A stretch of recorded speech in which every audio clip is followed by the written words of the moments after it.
कहानी की शुरुआत में हम अमेरिका की एक खतरनाक जेल को देखते हैं जहाँ बहुत से कैदी काम कर रहे थे। इसी जेल में हम एक जवान पॉल को देखते हैं जो यहाँ पर प्रिजन गार्ड के रूप में नौकरी करता है। पॉल इस वक्त वॉशरूम में था और उसे पेशाब करने में बहुत दिक्कत हो रही थी क्योंकि उसे एक तरह का इन्फेक्शन हो गया था। तभी उसका साथी गार्ड वहाँ आया और उसने पॉल को बताया कि एक नया कैदी आया है। बाहर एक दूसरा गार्ड जिसका नाम पर्सी है एक लंबे चौड़े कैदी को ले जा रहा था। पर्सी बार बार बोल रहा था डेड मैन वॉकिंग, जिसका मतलब था कि ये कैदी जल्द ही मरने वाला है क्योंकि उसे मौत की सजा सुनाई गई थी। पर्सी एक बहुत ही गंदा आदमी था और वो कैदियों के साथ भी बहुत बुरा व्यवहार करता। इसके बाद कैदी को अंदर ले जाया गया जहाँ पॉल मौजूद था। पॉल इस कैदी को सेल के अंदर ले गया और उसका नाम पूछा। उस कैदी ने अपना नाम बताया जॉन कॉफी। साइज में वो कैदी कुछ ज्यादा ही बड़ा था लेकिन उसका दिमाग बिल्कुल बच्चों जैसा था। उसने पॉल से पूछा कि यहाँ पर रात को लाइट तो बंद नहीं होती, मुझे अंधेरे से डर लगता है। इस पर पॉल ने उसे बताया कि यहाँ हमेशा उजाला ही रहता है, चिंता मत करो। सेल से निकलने से पहले जॉन ने पॉल की तरफ हाथ बढ़ाया जिसे देखकर सभी गार्ड्स चौकन्ने हो गए, लेकिन पॉल ने वापस उससे हाथ मिला लिया। पॉल के बाहर जाते ही जॉन ने रोते हुए उससे कहा कि मैंने रोकने की बहुत कोशिश की लेकिन मैं रोक नहीं पाया। उसकी ये बात पॉल को समझ नहीं आई। फिर पॉल ने इस कैदी की फाइल देखी जिसके बाद हमें जॉन कॉफी के वहाँ होने की वजह पता चलती है। एक घर से दो बच्चियाँ अचानक से गायब हो गयी। जब पूरा गाँव उन्हें ढूंढते हुए जंगल में पहुँचा तो वहाँ जॉन कॉफी की गोद में उन दोनों लड़कियों की लाशें पड़ी थी और जॉन बार बार यही चिल्ला रहा था कि मैंने रोकने की बहुत कोशिश की लेकिन नहीं रोक पाया। सबने यही समझा कि जॉन ने ही उन दोनों लड़कियों को मारा है और इसके लिए जॉन को मौत की सजा सुनाई गई।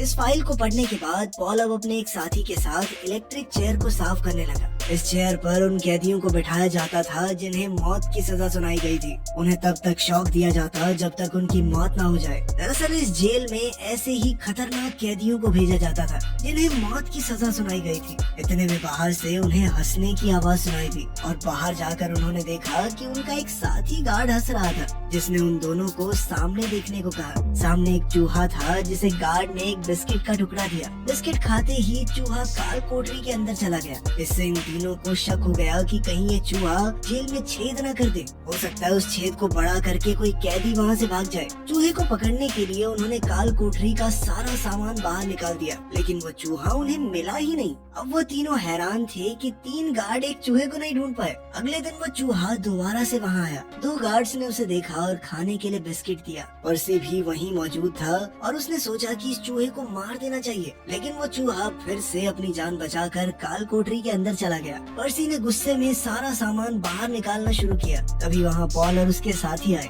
उसके साथी ने पर्सी को बताना चाहा कि कल हम लोगों ने भी यही किया था लेकिन पॉल ने अपने साथी से कहा कि चुप करने देना इसे, बढ़िया है, परेशान होगा। पर्सी ने अंदर का सारा सामान बाहर निकाल दिया लेकिन उसे वो चूहा कहीं नहीं मिला। उसकी मेहनत भी बेकार हुई, ऊपर से उसे सारा बाहर निकाला हुआ सामान वापस से अंदर डालना होगा। वो गुस्से में आकर एक गार्ड से बदतमीजी करने लगा। तभी पॉल के साथ वाले गार्ड ने उसका गला पकड़ लिया। पर्सी ने उसे धमकी दी कि अगर तूने मेरे साथ कुछ भी किया ना तो तेरी नौकरी खा जाऊंगा मैं। दरअसल पर्सी की यहाँ के गवर्नर के साथ थोड़ी जान पहचान थी जिसका वो नाजायज फायदा उठाता था। इस वक्त पूरी दुनिया में ही तंगी चल रही थी जिस वजह से लोगों को नौकरियां बहुत मुश्किल से मिलती थी। इसी वजह से कोई भी अपनी नौकरी को खतरे में नहीं डालना चाहता था लेकिन पॉल उसकी इस धमकियों से नहीं डरा। उसने पर्सी से कहा कि वो जानता है कि पर्सी की पहचान कहाँ तक है लेकिन आज के बाद अगर उसने किसी गार्ड को धमकाया तो वो चुपचाप नहीं बैठने वाले, फिर चाहे उनकी नौकरी ही क्यों न चली जाए। अगले दिन जब पॉल काम कर रहा था तो उसे किसी के हंसने की आवाज सुनाई दी। बाहर जाकर उसने देखा तो ये आवाज डेल नाम के कैदी के कमरे से आ रही थी। इस वक्त डेल के पास वही चूहा था जिसके चक्कर में वो इतने परेशान हो रहे थे। डेल इस चूहे को पाकर बहुत खुश था और उसने बताया कि ये उसका पालतू है। उसकी बोली हुई हर बात मानता है ये चूहा। उसने एक रोल फेंका जिसे चूहा वापस ले आया। डेल ने चूहे का नाम मिस्टर जिंगल्स रखा। पास ही के सेल से जॉन कॉफी बोला कि आपका चूहा बहुत समझदार है। वो सच में 7 फुट के शरीर में एक बच्चा ही था। खैर जल्द ही पॉल को जेल के वार्डन ने बुलाया जिसका नाम था हेल। हेल और पॉल के बीच काफी अच्छी दोस्ती थी। वार्डन ने पॉल को बताया कि जेल में एक नया कैदी आने वाला है जो बहुत ज्यादा खतरनाक है। उसने एक चोरी करते वक्त 3 लोगों को मार दिया, जिसमें से एक तो प्रेग्नेंट औरत थी। साथ ही वार्डन बहुत परेशान है क्योंकि जल्द ही उसकी पत्नी ब्रेन ट्यूमर से मरने वाली है, क्योंकि वो ट्यूमर ऐसी जगह पर था जहाँ पर ऑपरेशन नहीं किया जा सकता। इस बात पर वार्डन बहुत इमोशनल हो गया।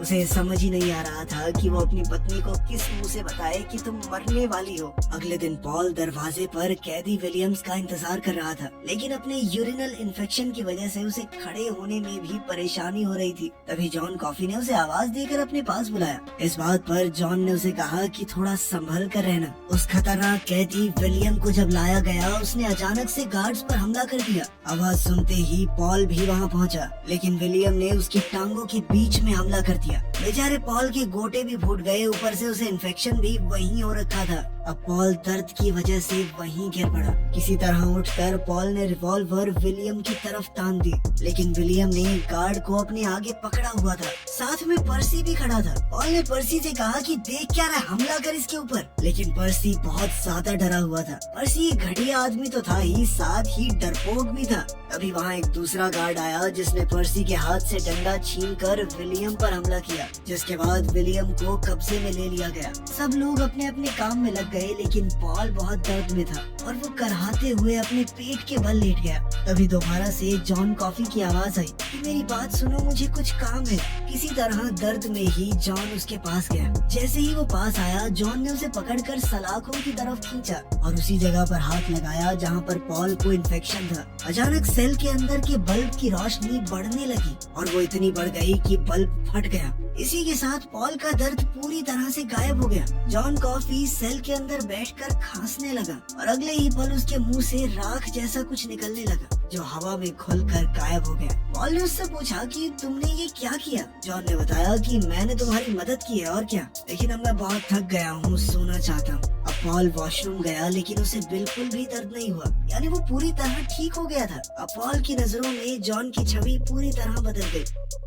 पॉल उस वकील के पास गया जिसके पास जॉन का केस था। वो जॉन कॉफी की पूरी हिस्ट्री जानना चाहता था कि क्या उसने पहले भी कोई खून किया है। लॉयर ने उसे बताया कि उस दिन से पहले जॉन कॉफी को कभी देखा ही नहीं गया। उस जंगल में पहली बार उसे देखा गया, वो भी 2 लड़कियों की लाशों के साथ। सबका मानना था कि वो नौकरी की तलाश में इधर उधर भटक रहा होगा। वहीं दूसरा कैदी विलियम सबको बहुत परेशान कर रहा था। कभी वो पॉल के मुंह पर थूक देता, कभी किसी के ऊपर मूत देता, और एक बार मौका देखकर उसने पर्सी को पकड़ लिया। उसकी छेड़खानी से पर्सी इतना ज्यादा डर गया कि उसने अपनी पैंट ही गीली कर दी। विलियम को इन कारनामों के लिए काल कोठरी में बंद कर दिया गया। अब डेल की सजाए मौत का दिन आ गया, लेकिन वो बहुत चिंता में था कि उसके जाने के बाद उसके चूहे मिस्टर जिंगल्स का ध्यान कौन रखेगा। एक गार्ड ने उसे भरोसा दिलाया कि हम तुम्हारे चूहे को सर्कस में भेज देंगे, ये बढ़िया करेगा वहाँ पे और सुरक्षित भी रहेगा। तभी वो चूहा सेल से बाहर निकल गया और पर्सी उसे अपने पैर से कुचल कर आगे बढ़ गया, मानो कुछ हुआ ही ना हो।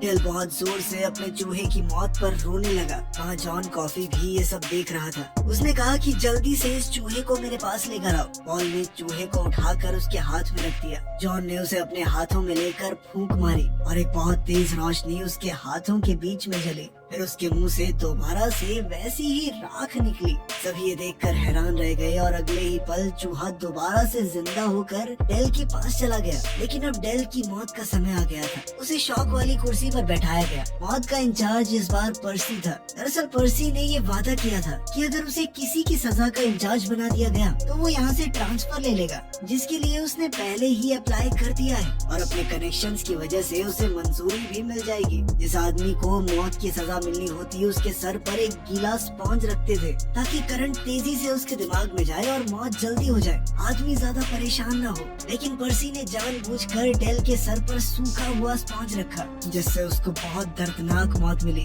डेल की इस दर्दनाक मौत के बाद पॉल बहुत गुस्से में था और उसने पर्सी को धमकी दी कि अगर तुम जल्द से जल्द यहाँ से नहीं गए तो मैं तुम्हारी कंप्लेंट लिख दूंगा कि जब विलियम ने हमारे ऊपर हमला किया था तो तुम्हारे हाथ कांप गए थे, खाली होने के बावजूद हमला नहीं कर पाए, तुम प्रिजन गार्ड बनने के लायक नहीं हो तुम। और उस दिन जब उसने तुम्हें पकड़ा तुम्हारी पैंट गीली हो गई थी। पर्सी ने घबरा कर वादा किया कि मैं जल्द से जल्द निकल जाऊंगा यहाँ से। अब पॉल जैसे ही जॉन के सेल के बाहर पहुँचा तो उसने देखा कि जॉन बहुत रो रहा था। उसने बताया कि मैं डेल का दर्द महसूस कर पा रहा था और साथ ही मिस्टर जिंगल्स ने भी उसके दर्द को महसूस किया, इसलिए वो चूहा वहाँ से भाग गया। साथ ही जॉन ने कहा कि वो बहुत थक गया है और सोना चाहता है।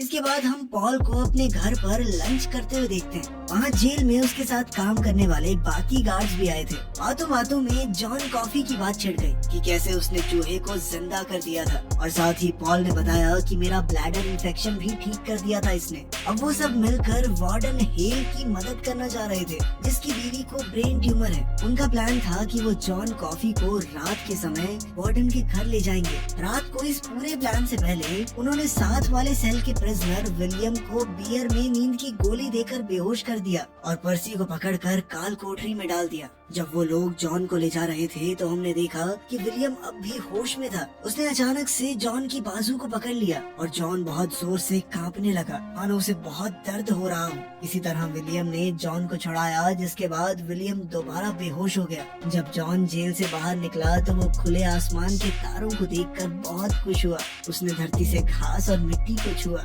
ऐसा लग रहा था मानो वो इस धरती से बात कर पा रहा हो। शरीर से जॉन चाहे जितना मर्जी बड़ा हो, दिमाग से तो वो 4 साल का बच्चा ही था। वो जॉन को ट्रक में बैठा कर ले जा रहे थे। तभी एक गार्ड ने जॉन से पूछा कि तुम जानते हो हम तुम्हें कहाँ ले जा रहे हैं? जॉन ने जवाब दिया कि एक औरत की मदद करने के लिए, लेकिन उसे ये नहीं पता था कि वो ये सब कैसे जानता है। वार्डन के घर के बाहर पहुंचते ही वार्डन डर गया। उसे लगा कोई जेल से भागकर वहां आया है उससे बदला लेने के लिए। इसके बाद वो बंदूक उठाकर चौकन्ना हो गया, लेकिन पॉल ने उसे समझाया कि हम तुम्हारी मदद करने आए हैं। फिर जॉन को अंदर वार्डन की पत्नी के पास ले जाया गया। वार्डन की पत्नी बहुत बीमार है और अब वो अपना मानसिक संतुलन खो चुकी थी। जॉन वार्डन की बीवी के पास गया। जॉन की बीवी ने उससे पूछा कि उसका नाम क्या है। उसने कहा जॉन कॉफी, पीने वाली कॉफी, बस स्पेलिंग थोड़ी अलग है। वो अपना नाम यूं ही बच्चों की तरह बताता था। तभी वो अपना मुंह वार्डन की बीवी के मुंह के पास ले गया और उसकी पूरी बीमारी अपने शरीर के अंदर खींच ली। लेकिन हर बार की तरह इस बार उसके मुंह से वो राख सी नहीं निकली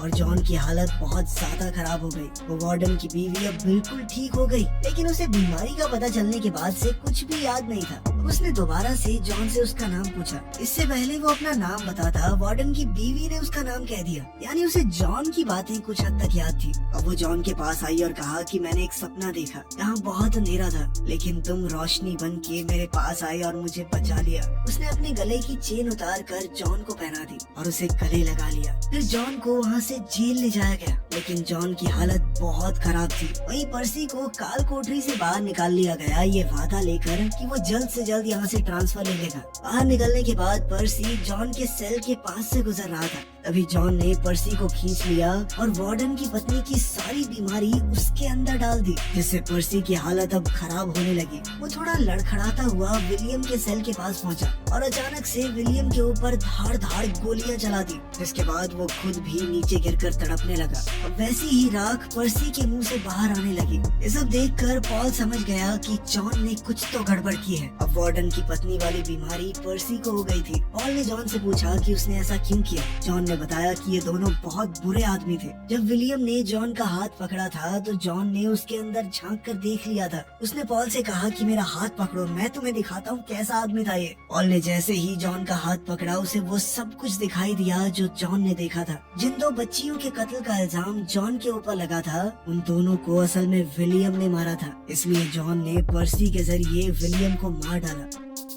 अगले दिन वार्डन ने पॉल से पूछा कि क्या इस पूरी घटना का मेरे घर पर जो कुछ हुआ उससे लेना देना है, लेकिन पॉल ने सीधे तौर पर इनकार कर दिया। वहीं पर्सी को उसी मेंटल हॉस्पिटल में भर्ती कर दिया गया। यहाँ पर पर्सी अपना ट्रांसफर करवाने वाला था। अब पॉल को पता चल गया कि जॉन बेगुनाह है। वो जॉन के पास गया और उससे पूछा कि वो क्या चाहता है। उसने जॉन से कहा कि मैं तुम्हें बहुत दूर भेज सकता हूँ, वहाँ तुम्हें कोई नहीं ढूंढ पाएगा। लेकिन जॉन ऐसा नहीं चाहता था। उसने कहा कि वो इस आजादी से थक चुका है। इंसानों के दिलों में एक दूसरे के लिए नफरत देखकर वो थक चुका है। उससे ये सब बर्दाश्त नहीं होता। हर रोज वो इंसानों के दर्द को महसूस करता है और अब वो चाहता है कि उसे जल्द से जल्द सजा ही मिल जाए। पॉल ने कहा कि मैं भगवान को क्या मुंह दिखाऊंगा, मुझे पता है तुम बेगुनाह हो, तुम्हें कैसे मर जाने दूं। लेकिन जॉन ने कहा कि सजा देकर तुम मेरी मदद ही कर रहे होगे। वो अब इस दुनिया में नहीं रहना चाहता था। पॉल ने उससे पूछा कि तुम्हें जो भी चाहिए तुम बताओ। जॉन ने बहुत सी खाने की चीजें मंगवाई और एक फिल्म देखने की इच्छा जाहिर की। सबने मिलकर जॉन को वो फिल्म दिखाई। अब जॉन की सजा का दिन आ गया। जब पॉल और बाकी गार्ड्स जॉन के पास गए तो जॉन ने उन्हें बताया कि आज उसने एक सपना देखा जिसमें मिस्टर जिंगल्स सर्कस में पहुंच चुका है। वहाँ बहुत सारे बच्चे हैं, वो 2 लड़कियां भी जिन्हें विलियम्स ने मार दिया था। अब जॉन को इलेक्ट्रिक चेयर पर बैठा दिया गया वहाँ पर उन दो लड़कियों के रिश्तेदार और माँ बाप भी मौजूद थे। उन बच्चियों के पिता ने जॉन को बहुत उल्टा सीधा बोला। जॉन उनकी नफरत को महसूस कर पा रहा था। पॉल ने जॉन से पूछा कि क्या वो कुछ आखिरी शब्द कहना चाहता है। जॉन उन बच्चियों को नहीं बचा पाया था, इस बात का उसे बहुत दुख था। जैसे ही उसके चेहरे को कपड़े से ढका जाने लगा, जॉन ने पॉल से कहा कि मुझे अंधेरे से डर लगता है, मेरा चेहरा मत ढको प्लीज। पॉल ने उसकी ये बात मान ली। एक निर्दोष आदमी को मरता देख सभी गार्ड्स की आंखों में आंसू आ गए। पॉल ने एक आखिरी बार जॉन से हाथ मिलाया और जॉन ने मन ही मन उसे बताया कि जैसे उन दो बच्चियों को मार दिया गया था, वैसा ही दुनिया में बहुत कुछ गलत हो रहा है। इंसान इंसान से नफरत करता है, उससे अब और यहाँ नहीं रहा जा रहा। इलेक्ट्रिक चेयर को ऑन करने का ऑर्डर देते हुए पॉल को बहुत दिक्कत हो रही थी, लेकिन आखिरकार उसे ऑर्डर देना ही पड़ा और बेचारे जॉन कॉफी की मौत हो गई। इसके बाद हम एक बूढ़े हो चुके पॉल को देखते हैं जो अपनी दोस्त को एक कहानी सुना रहा था। पॉल ने बताया कि मेरी और मेरे साथियों की वो आखिरी सजाए मौत थी। उसके बाद सभी गार्ड्स ने अपना ट्रांसफर उस जगह करवा लिया जहाँ पर नाबालिग अपराधियों को लाया जाता था। वो उन्हें पढ़ा लिखा कर सुधारने की पूरी कोशिश करते, लेकिन एली को पॉल की इस कहानी पर भरोसा नहीं हुआ। भरोसा दिलाने के लिए पॉल उसे अपने साथ वॉक पर ले गया, उसी लक्कड़ के घर में जहाँ वो रोज सुबह जाता था। दोनों उस कॉटेज के अंदर गए तो देखा कि मिस्टर जिंगल्स यानी वही चूहा जो जेल के उस कैदी के पास था, अब तक जिंदा है। पॉल ने बताया कि जब ये चूहा तड़प रहा था तो जॉन ने इसकी मदद की थी और इसे ठीक करते हुए उसने शायद अपनी शक्ति का थोड़ा सा हिस्सा इसके हवाले कर दिया और इसीलिए शायद ये चूहा आज भी जिंदा है। और जब जॉन ने उसे टेलीपैथी से ये सब दिखाया था कि कैसे विलियम ने बच्चियों को मारा है, तब जॉन ने अपनी शक्ति का एक छोटा सा हिस्सा ना चाहते हुए भी पॉल को दे दिया था। पॉल ने बताया कि मेरी उम्र 108 साल है, मैंने एक बहुत लंबी जिंदगी जी है, बहुत अच्छी और बुरी चीजें देखी है, अपने पूरे परिवार को दफना चुका हूँ मैं, और एक दिन एली भी उसकी जिंदगी से चली जाएगी। शायद यही उसकी सजा है और यही उसका प्रायश्चित। इसके बाद एली की भी कुछ वक्त बाद मौत हो गई। अब पॉल बिस्तर में पड़ा उन सब लोगों को याद कर रहा था जो उसकी जिंदगी में आए और चले गए। वो ये सोच रहा था कि जब जॉन ने मिस्टर जिंगल्स जैसे चूहे को इतनी लंबी जिंदगी दे दी तो वो तो फिर भी एक इंसान है, पता नहीं वो कितने साल जिएगा। वीडियो पसंद आई तो लाइक कर देना, चैनल को सब्सक्राइब कर लेना। मिलते हैं अगली वीडियो में।